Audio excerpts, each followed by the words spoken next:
Hey leaders, Graham here. We're going to be continuing on in our series, Building Character. And this week, we're looking at a really interesting character in the Bible. We're looking at Rahab in Joshua chapter 2. And in this chapter, we see right off the start, Joshua is sending some spies into the promised land. They're not in the promised land just yet. They're on the other side of the Jordan River. And he sends two spies into the first city that they see, which is Jericho, which is a walled city. It's fortified. And the spies, they're not very good spies because they get found out pretty quickly. But they go to a prostitute's house named Rahab.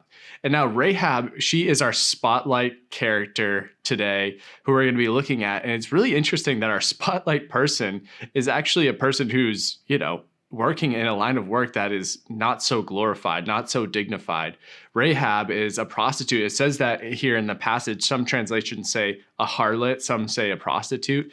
And so, but Rahab, she's a woman of faith. And we see that over and over and over again in the New Testament. And we see that here in this passage in Joshua chapter 2. And so Rahab, she's probably been boxed in by her past. We don't know what her past looks like, whether this is a line of work that she's been kind of forced into. Maybe she's wished she could hit a reset button here and there along her life. But here she is in this line of work, probably very undignified.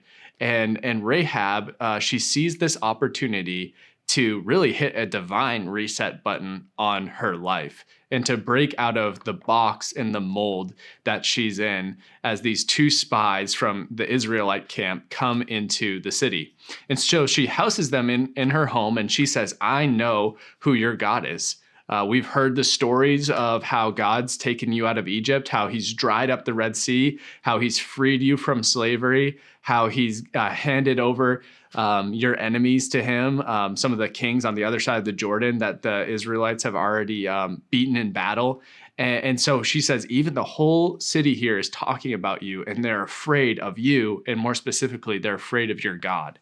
And so Rahab, she has this faith. She has this understanding that whoever your God is, he is powerful and he's working behind you, and we are scared. But while everyone else is scared, Rahab here, she sees an opportunity because she sees these two men as her reset button. And we'll see that in a second in the chapter, but there's some word in the city that there's some spies being housed in Rahab's home. And so the king sends some officials over to knock on Rahab's door. And Rahab, she lies. She basically says, I don't know who you're talking about. Who are these spies that you're talking about? She hides them under some flax on her roof. And then she sends them away. But before she sends the spies away, Rahab, she says, I want you to promise me that you will act kindly to me and my family when you take over the city.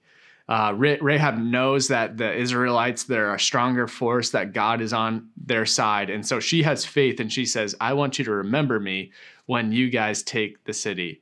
And so they have her stretch out a red ribbon or a red scarlet rope outside of her window. And that is the one section of the wall of Jericho that does not come tumbling down. And so Rahab is spared by the Israelite people. And funny enough, as we look later on in the New Testament, we see Rahab, she shows up a couple of times. So one, and most profoundly, is in the beginning of Matthew, and it's in Jesus's genealogy. That Rahab is actually the great grandmother of King David.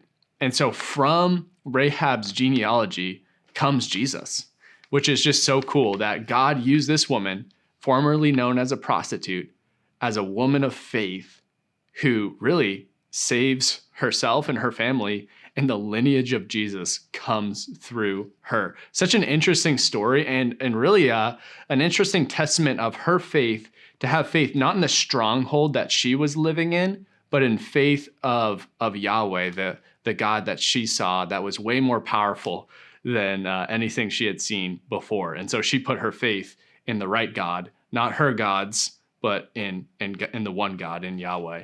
And so that's our spotlight character for today.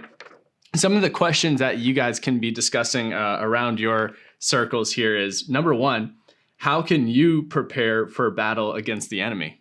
Right. So here, Joshua sends in some spies, kind of a strategic move, and into the land. And so they're planning for battle against the enemy. Number 2 is, how does your faith engage your whole personality?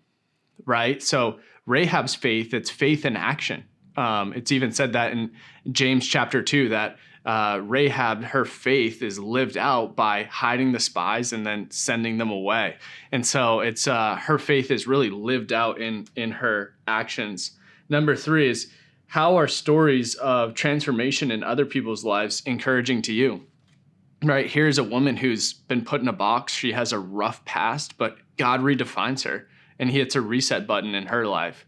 And so how does that ring true to you in your life? What ways has God transformed you? Has he redefined your past?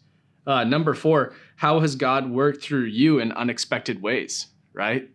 Probably no one was expecting this. Rahab probably wasn't expecting for these 2 spies to walk in and for this reset button to walk right in front of her. But here it was, right? And so God works in really unexpected ways. How has he worked in unexpected ways in your life? Number 5, how can you put your knowledge of God into action this week? Love that. And number 6, how does Rahab's story foreshadow Jesus? And in parentheses, it says, think beyond the genealogy of Matthew.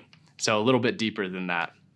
Guys, here's our spotlight person of this week, Rahab. God completely changes her life and redefines her past. And now she's a woman of faith that we look at today. Such a cool story. I hope you guys really enjoy your conversations around your circles, and we'll see you next time.